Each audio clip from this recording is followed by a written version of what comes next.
professeur, cher Gérard. On ne va rien faire de faux comme souvent à la télé aujourd'hui. Je vous vois donc dans le cadre de mon livre-film. Son titre, Risque de chance, traduction littérale de l'idéogramme chinois du mot crise. Sa vocation, c'est aider à faire naître celle des autres, en toute humilité. Le cœur du message de ce livre, ça sera « Rien ne peut empêcher ta contribution au monde, mais sais-tu quelle est-elle » Son histoire, ça sera la mienne et les vôtres partagées en résilience et ses thématiques ouvertes et portées par chaque personnalité très différente. Alors, ma première question, c'est en tant qu'homme, médecin, patron d'institut de recherche, défenseur du sport, engagé, pouvez-vous me dire, s'il vous plaît, quel est le plus beau risque dans la vie? Question difficile. Le plus beau risque dans la vie, ça dépend. Si vous prenez sur l'aspect positif ou négatif, comme vous l'évoquez, le plus beau risque, c'est de passer à côté de certain nombre de choses. Et je pense que pour éviter ce risque négatif, je dirais, la plus grande qualité, c'est la curiosité, c'est-à-dire de s'intéresser à beaucoup de choses, et en particulier des choses qui ne sont pas directement de votre discipline, de votre spécialité, de voir ce qui se fait ailleurs. Et les gens, très souvent, cherchent des recettes dans leur discipline. Je vois quand j'étais chirurgien, les gens ils vont à un congrès de leur discipline, ce qui est normal, pour essayer de progresser, de s'améliorer. Mais bien entendu, c'est très souvent dans d'autres disciplines, dans d'autres choses à côté, que vient des idées nouvelles, pas des valeurs, des paramètres différents qui peuvent vous aider beaucoup dans la vie. Et je crois que le plus gros risque, c'est de ne pas être curieux. Ou le plus gros risque, c'est d'être curieux, justement. Est-ce que vous avez un exemple vécu de ce beau risque de la curiosité, vous, Gérard? Un des risques très simple, c'est l'Institut du cerveau et de la moelle épinière qu'on a créé justement avec un certain nombre de membres fondateurs et avec Jean Todt.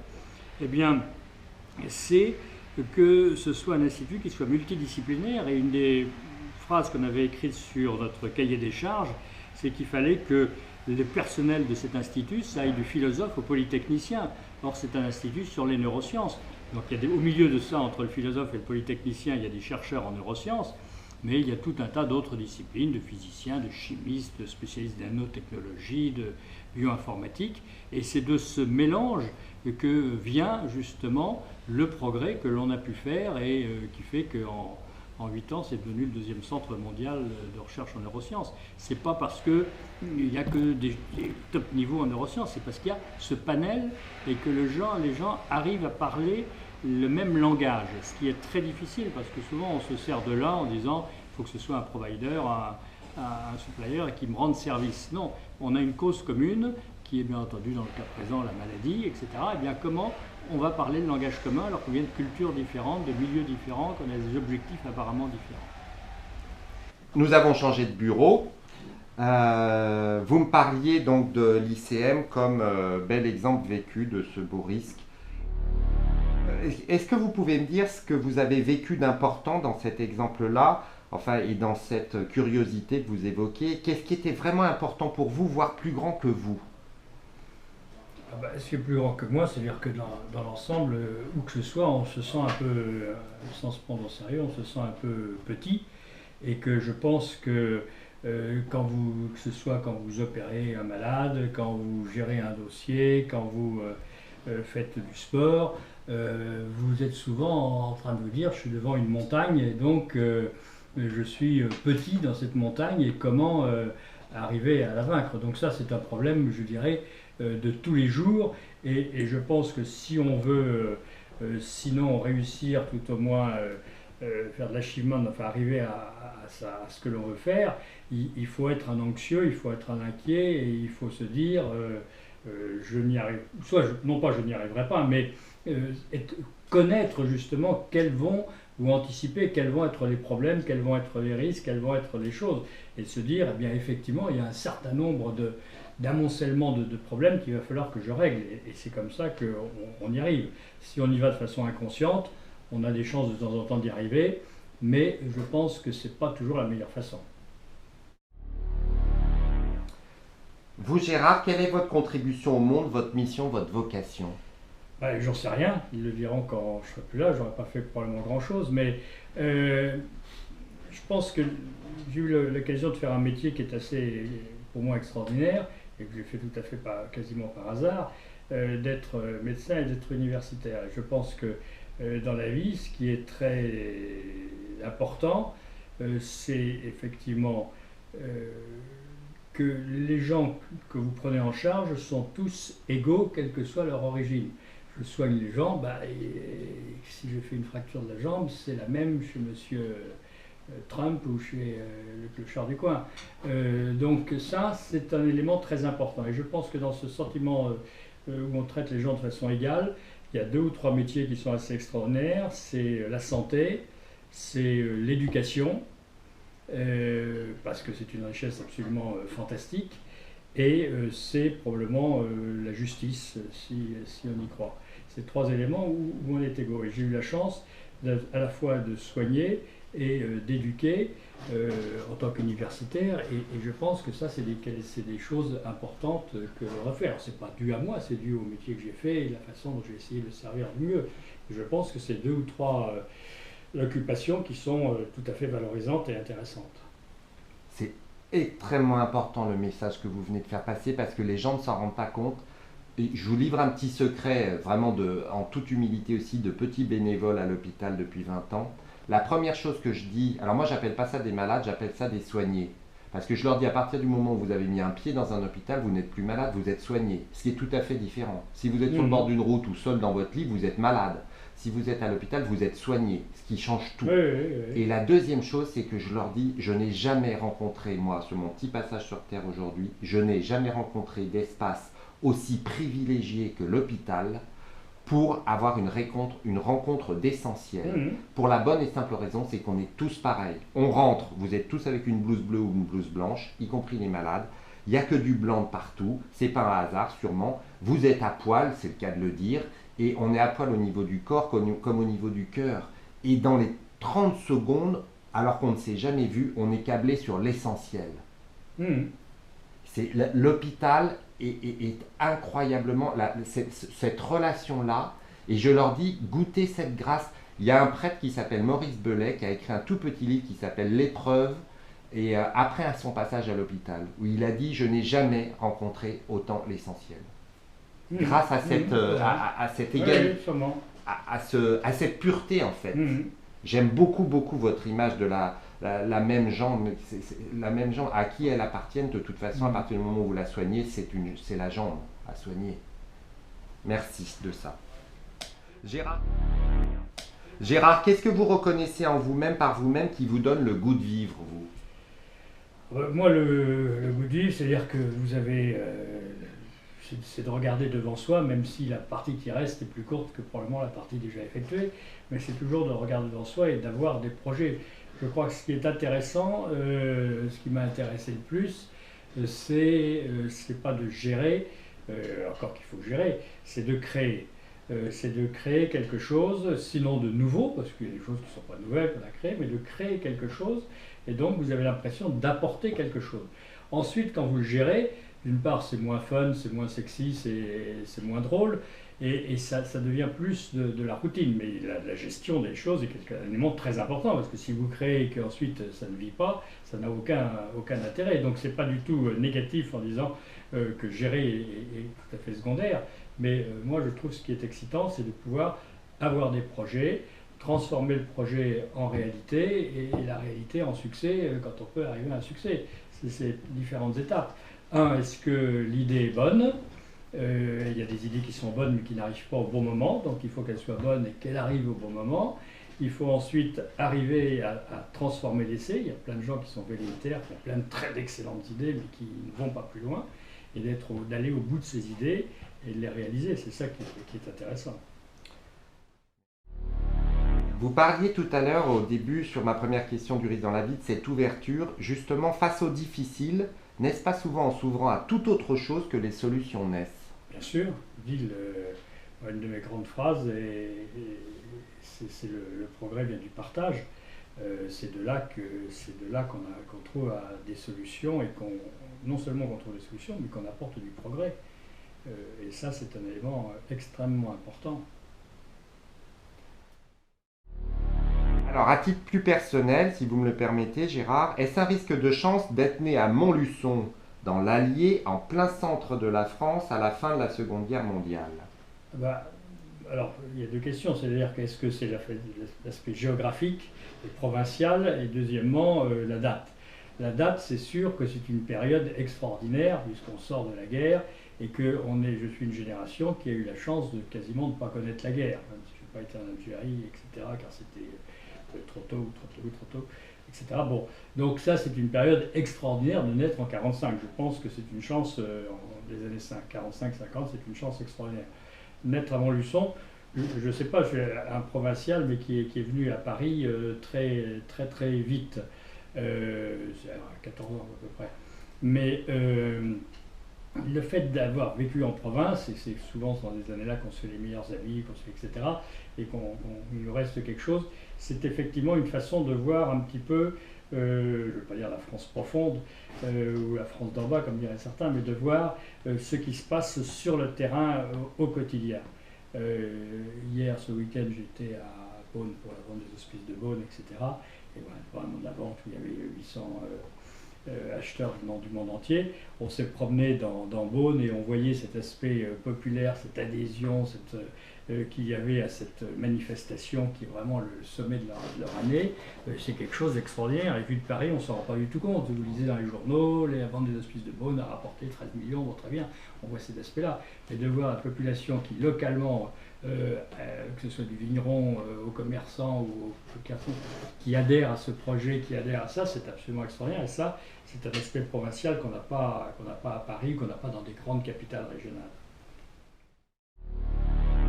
Est-ce un risque de chance de promouvoir le sport à l'école et le sport hors école? Vous venez de me répondre. Alors non, oui, mais c'est un problème un peu différent. C'est-à-dire que c'est même pas le sport, c'est l'activité physique. Je vois que partout, on dit qu'il faut faire 30 minutes par jour. C'est un grand minimum. 30 minutes par jour, si vous calculez, ça représente 2% de votre activité. 2%. 30 sur 24 heures, 30 minutes sur 24 heures, c'est 2%. Donc c'est rien du tout. Et c'est le grand minimum. C'est comme si vous laissiez une voiture pendant 2 ans sans la faire tourner. Vous ne l'aurez pas abîmée, mais elle n'aura pas marché. Et donc elle n'aura pas marché, elle ne remarchera pas ou elle ne remarchera pas aussi bien. Et c'est tout bête, mais c'est exactement pareil. Et donc l'activité physique, là encore, ça doit rentrer dans la culture générale, ce qu'on appelle la culture générale, c'est-à-dire apprendre ce que c'est que Molière, etc., ou Léonard de Vinci. Mais c'est également l'activité physique qui doit être absolument inculquée dès le plus jeune âge. Et là encore, effectivement, j'ai fait un certain nombre de choses dans ce domaine-là, que ce soit au Pays Basque, que ce soit avec le COJO et autres. C'est un aspect de santé physique, mais également psychique et social. Je vois à Biarritz, on a créé sur la côte basque pas des parcours de santé, des parcours de forme, c'est-à-dire sans instruments, sans rien. Les gens se réunissent tous les jours, il y a une cinquantaine de gens qui vont marcher. Il y avait tout un tas de petits vieux qui étaient isolés, qui allaient acheter le pain, leur truc, leur machin, qui rentraient chez eux, qui regardaient la télé. Là, ça a créé un lien social. Donc pour la santé sociale, c'est un élément très très important. Donc je crois que l'activité physique est un élément majeur qui est complètement négligé.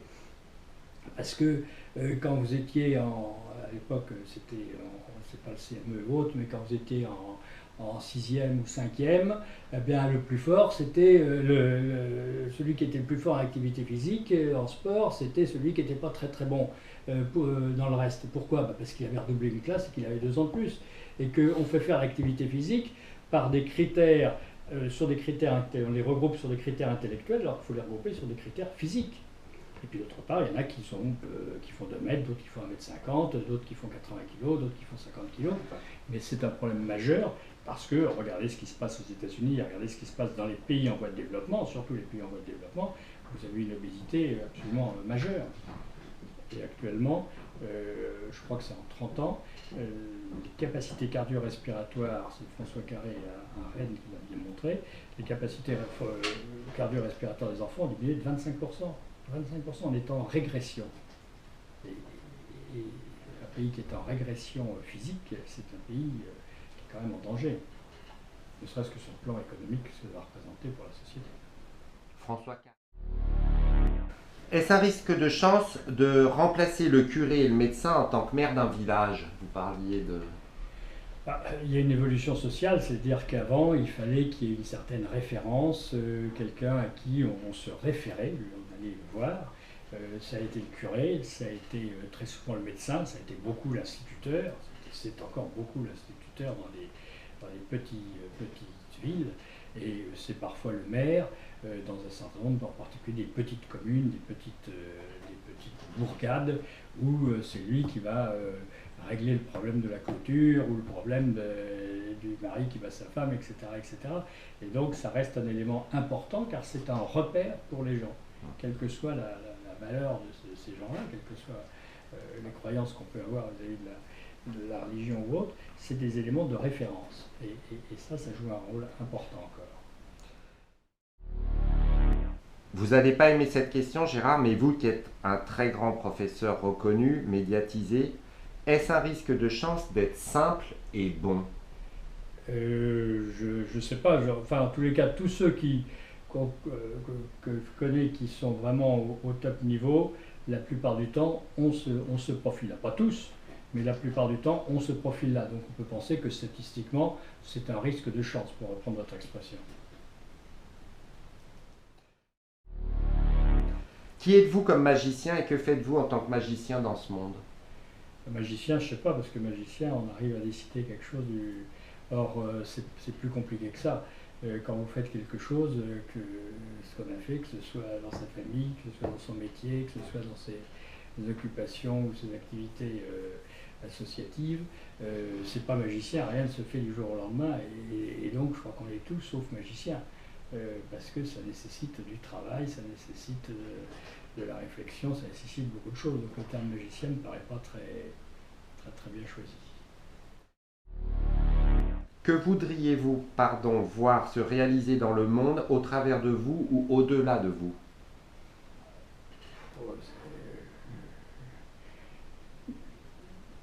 Le métier que j'ai fait, c'était un métier justement où on veut essayer de régler un certain nombre de problèmes. Alors c'est banalement orthopédique, c'est-à-dire des problèmes essentiellement mécaniques.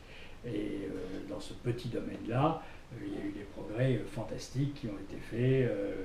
Il y a quasiment plus de progrès entre les années 60 et maintenant que, bien entendu, toutes les 2000 ans précédents ou les quelques millions d'années précédentes.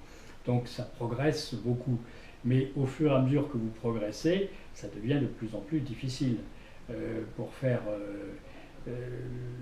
courir à 100 mètres, pour passer de 11 secondes à 10 secondes ou à 10,2, c'est difficile, c'est pas trop difficile. Pour passer de 10,2 à 9,8, ça devient beaucoup plus compliqué. Or, ce qu'il y a à gagner est beaucoup moins que de 12 à 10,2. Vous passez de 10,2 à 9,8, il n'y a que 4 dixièmes, alors qu'il y avait 8 dixièmes. Eh bien, c'est immensément plus compliqué dans la deuxième solution que dans la première. Donc, dans les progrès qui vont venir, ça va être des progrès probablement très spectaculaires, très spectaculaires. Regardez l'informatique, regardez Internet, les progrès que ça a fait brutalement. Ça va être très spectaculaire, mais ça va être souvent beaucoup plus difficile d'arriver au sommet de la pyramide. Et donc si on y a contribué d'une toute petite façon, à quelque niveau que ce soit, eh bien, si on est dans une période faste d'euphorie, on arrive à gagner beaucoup, sinon on n'arrive à gagner pas beaucoup, mais c'est le but de la chose, c'est de faire progresser. Partagez-vous la vision de Jean Vanier? Donc je vous ai dit que j'avais eu la grâce de l'interviewer avant son envol. Jean, le fondateur de l'Arche, qui a écrit un livre qui dit « Chaque personne est une histoire sacrée ». Je ne sais pas ce que veut dire sacré. Moi, je ne sais pas ce que veut dire sacré. Mais chaque personne est une histoire individuelle, en fait, une histoire personnelle. Alors c'est un pléonasme, mais c'est vrai que chaque personne a une certaine richesse et a certains caractères tout à fait individuels. Ne serait-ce que vous prenez l'aspect génétique dont on parlait tout à l'heure, il n'y a pas deux personnes identiques, et encore deux vrais jumeaux ne sont pas tout à fait identiques, puisqu'on arrive à les reconnaître, oui, il ne faut pas tout à fait la même chose. Donc chaque personne est tout à fait particulière et a une certaine richesse. Alors cette richesse est plus ou moins importante, probablement, pour différentes raisons, entre l'acquis et l'inné, et puis d'autre part, est plus ou moins développée parce qu'il s'est donné les moyens de la développer ou parce qu'il n'a pas eu la chance de les développer. Mais c'est vrai que chaque personne est tout à fait sacré, oui, probablement. C'est-à-dire qu'il doit être à la fois respecté en tant que tel, comme elle est, et traité comme une personne, oui, bien sûr. Qu'est-ce que vous vivez dans votre vie aujourd'hui que vous souhaiteriez voir continuer?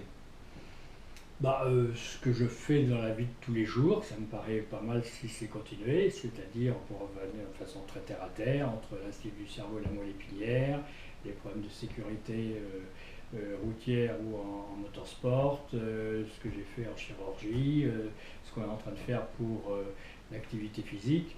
Je pense que c'est des choses qui vont être continuées, qui vont être amplifiées et qui n'auront pas besoin de moi pour être continuées, qui n'ont pas besoin de moi pour commencer d'abord.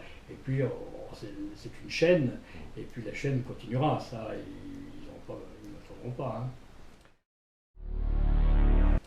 Avez-vous un défaut dont vous souffrez, Gérard? Oui, sûrement j'ai des défauts. Contrairement à ce que vous croyez, je suis assez paresseux. C'est-à-dire que quand je travaille, c'est parce que ça me passionne. Si ça ne me passionne pas, je ne suis pas très très courageux. Non, j'ai plein d'autres défauts. C'est quoi l'intention positive qu'il y a derrière la paresse? Je ne sais pas s'il y a une intention positive, je ne sais pas, mais c'est vrai que si je ne suis pas passionné, je ne suis pas très courageux pour le faire. Et, Détecter la passion. C'est la passion qui anime. Alors, c'est vrai qu'il y a des gens qui n'ont aucune passion, il y a des gens qui, au contraire, sont passionnés par beaucoup de choses, et soit on dit qu'ils sont instables parce qu'ils passent de l'un à l'autre, et c'est peut-être un peu ce que j'ai fait, soit on dit qu'ils sont passionnés, mais je pense qu'il faut être passionné pour vouloir faire des choses bien et s'en donner les moyens. Est-ce que vous avez des mentors et quel message vous portent-ils? Les mentors, c'est un grand mot. Les mentors, ce qui va évoluer vous fait évoluer, c'est les gens que vous avez rencontrés dans votre vie. Alors c'est vrai que moi, par exemple, j'ai fait médecine parce que je ne savais pas quoi faire autre, parce que je voulais faire Polytechnique, etc. Et puis que je trouvais que c'était difficile. Donc j'ai fait médecine parce que mon père était médecin. Est-ce que c'est un mentor? Non, c'est lui qui m'a orienté vers ça.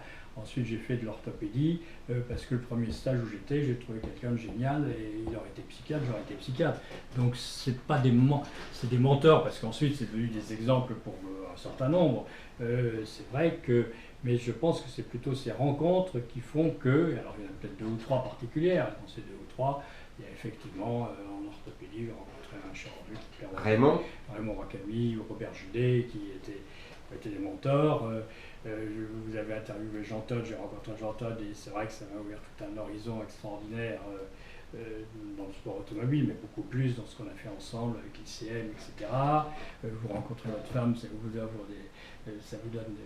modifie bien entendu obligatoirement votre façon de voir les choses et donc ça c'est je ne pas ça des mentors, je pas ça des personnes un petit peu références qui font que ça oriente à la fois votre vie, vos opinions, vos décisions et votre façon de voir les choses. Votre vie est-elle un stage d'amour comme la mienne ici-bas? Je dirais que pour revenir à la médecine, et plus que la médecine, un peu tout, je crois que ce qui est important si on veut être un bon médecin, c'est d'avoir une certaine compétence, certaines connaissances, mais le plus important, c'est d'avoir de l'empathie pour ses patients. Si vous avez de l'empathie, que ce soit pour ses patients ou pour les gens avec qui vous travaillez, en médecine ou ici à la FIA ou dans d'autres domaines, avec votre équipe, avec votre assistant ou votre assistante, etc. Je pense que ça, c'est un élément très important. Alors, je ne parlerai pas ça de l'amour, ou de l'amour, en fait, je parlerai ça de l'empathie et s'intéresser aux gens. Ça, je crois que c'est l'élément le plus important. En conclusion, Gérard, faut-il tout oser demander dans la vie? Tout oser demander, c'est-à-dire qu'est-ce qui est possible, qu'est-ce qui est impossible. Moi, j'aurais voulu être champion olympique de marathon. Je peux le demander, j'y arriverai pas. Donc, il faut savoir demander et être exigeant, mais je pense qu'il faut savoir essayer de connaître ses limites qu'on connaît jamais véritablement. Et il faut être ambitieux dans le bon sens du terme. Et c'est ça, être demanding, être exigeant, et être exigeant avec soi-même, être exigeant avec les autres, et puis savoir être ambitieux, non pas pour pouvoir arriver, entre guillemets, et être ambitieux au sens négatif du terme, mais je pense pour faire avancer le Schlimblick, pour faire progresser les choses, il faut savoir être très demandant, très demanding au sens anglais du terme, et savoir demander beaucoup en connaissant un certain nombre de limites quand même. Pourquoi avez-vous accepté ma demande d'interview avec cette simplicité?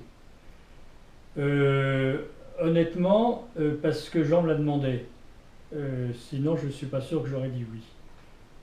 Parce que je suis un peu débordé, parce que je ne voyais pas beaucoup l'intérêt. Donc, je réponds franchement. Et maintenant? Non, non, maintenant c'est très intéressant de voir, d'échanger, comme je l'ai dit tout à l'heure au début de notre conversation, c'est toujours intéressant d'échanger c'est comme ça qu'on progresse. Et donc, puis d'autre part, ça fait réfléchir un peu sur sa vie et sur ce qu'on fait sans que ce soit des grandes idées. C'est toujours très très intéressant, donc aucun problème. Donc c'est quoi le plus beau risque dans la vie en un mot, s'il vous plaît? C'est de vivre. C'est de vivre. Depuis la naissance jusqu'à la fin de sa vie, c'est de vivre. C'est-à-dire que quand on vit, il y a un risque. Le risque de mourir, ça, on en est à peu près certain. On en est certain. Mais c'est de connaître l'incertitude de la vie quotidienne. Et je pense que quand on se lève le matin, on sait ce qu'on va faire, on sait, mais on connaît 80% ou 90% ou 99% du canevas, mais il y a 1% qu'on ne connaît pas, qui va être l'incertitude, qui va être un certain nombre de choses, qui va être des rencontres dont on parlait, qui va être le fait que le métro a du retard, tout ce que vous voulez. Mais ça, c'est une façon de vivre. C'est pour ça que celui qui a une vie quotidienne, répétitive, à la chaîne, comme c'était dans les années, dans les années 60-70, etc., qui fait toujours la même chose, c'est là, véritablement, il est considérablement pénalisé. Et donc, quand on a une vie qui est au contraire faite d'imprévus, de nouveautés, de choses comme ça c'est un risque très très intéressant. Le mien, Driss, aura été de partager ce moment avec vous aujourd'hui. Merci du fond du cœur. Avez-vous une question? Ma question, c'est, je ne sais pas ce que vous allez tirer de tout ça, mais ça, non pas que ça m'inquiète, mais ça m'intrigue. C'est intéressant parce que vous devez avoir tout un tas d'interviews comme ça, et je pense que c'est sûrement enrichissant, effectivement, de voir, d'échanger ces différentes discussions. Merci beaucoup. Ce qu'on va en faire, j'espère un livre, un film ou une chaîne YouTube et un mouvement sur la motivation de Fadela Amara d'ailleurs. Et en fait, ce qu'on va en faire, c'est, moi non plus, je ne sais pas encore vraiment, mais c'est tous ensemble qu'on va savoir. En tout cas, moi vraiment, je veux que ça soit tous ensemble qu'on pousse et qu'on aide les jeunes à répondre à cette question. Rien ne peut empêcher ta contribution au monde, mais sais-tu quelle est-elle? Qu'on les aide là. Voilà, au même titre que c'est pas possible qu'on fasse 2% de notre temps en activité physique, c'est pas possible qu'on passe 2% de sa vie à savoir en fait pourquoi on est là. Et, parce qu'aujourd'hui, il y a de ça chez les jeunes. Oui, oui, et puis chez les jeunes, et puis effectivement, parce que d'une part, ils ne savent pas ce qu'ils veulent faire, et ça, je vois les gosses qui font comment ça s'appelle, Parcoursup ou je sais pas quoi, ils ne savent absolument pas ce qu'ils veulent faire. Alors, soit le hasard les oriente bien, et c'était le cas quasiment pour moi, ça va plutôt autre chose, mais et ça, c'est une très grosse angoisse, c'est une très grande inquiétude. Alors, soit parce qu'ils ne sont pas assez informés, soit parce qu'ils sont trop informés, j'en sais rien. Mais c'est sûr qu'avant, vous parliez en 45, je n'étais pas informé de tous les métiers qu'il y a sur Terre, et que je vous dis, j'ai fait celui-là parce que je ne sais pas lequel autre faire. Mais il faut vis-à-vis des jeunes avoir un rôle important, c'est évident. Soit aussi peut-être, en toute humilité, si je peux me permettre, moi dans mon expérience de coach, parce qu'on ne commence peut-être pas assez, on n'accompagne peut-être pas assez les jeunes sur la question essentielle qui est de commencer par pourquoi. Oui, oui. Oui, oui. Pourquoi quand je vois un vol de canard ou que je ramasse ou que je bêche le jardin ou que je vais me promener en forêt, c'est la plus belle chose qui m'éveille quand je suis enfant. Pourquoi je reconnais tous les bruits de moteur des camions qui passent en bas de chez moi et que je peux vous dire à l'oreille si c'est un berlier, si c'est un... Pourquoi, voilà. Comment éveiller son essentiel? Oui, tout à fait. Merci beaucoup, Très bien. beaucoup. Non, non, non, oui.